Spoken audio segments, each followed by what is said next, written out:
Assalomu alaykum akalar, tuzuymizlar, charchamayapsizlar. Hayitlar o'tkazib olaymi? Jonli sog' bo'lsin. Bizni Instagram profilimizda ko'rib, akalarimiz uzoqdan Bag'doddan kelishibdi. Polni hadovoylarni qilib, rullarni yengil qilib beramiz. Balonlari yeyish to'xtamayapti. Raza razvalchilik ko'rsatishibdi. Balon yeyish to'xtamayapti. Inshaalloh bunga ham nuqta qo'yib, cho'tka qilib beramiz. Tomosha qilasizlar, ketdi. Xo'p, akalar, boshlagan damasimiz tayyor bo'ldi. Yangi amortizatorlar qo'ydik, chashkalar mana zavodskiy pachinili, koreyskiy pachinili mayatnik, rulo kolonka ham koreyskiy bo'yushniydi, eng zo'ridan. Rezinkalar, polni qo'yildi, salon suxariylargacha qo'yib berdik.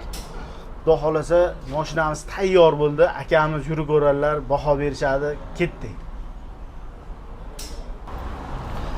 Xo'p, Rishtondan kelgan akamiz yurib keldilar, o'zlaridan so'raymiz hozir. Akam, qalay bo'ldi mashina? Gap yo'q. Zakonni, haqiqiy hadovoyda ustasi chetda ekan. Kelinglar sizlar ham. Bir Gap yo'q. qilib beradi, ko'rasizlar keyin farqini. Yumshoq bo'libdi aka. Yumshoq, zo'r, haqiqiy zo'r. Shuncha ustaga ko'rsatib maza qilmadim. Gap yo'q. Aka, nimasi bo'ladi? Tanishlarga tavsiya qilasizmi? Tavsiya qilamiz, xudo xolasa klient ko'paytiramiz. Hamkorlik. Joningiz sog' bo'lsin aka, rahmat. Akalar, shuna xizmat kerak bo'lsa, bemalol kelaverasizlar, tortinmasdan. Mana shu akamizda qanday chiroylisalar ham xursand bo'lib ketasizlar. Jonlar sog' bo'lsin. Manzilimiz Qo'qon shahrida, pastda nomerlar qoldiramiz. Obuna bo'lishni esdan chiqarmanglar.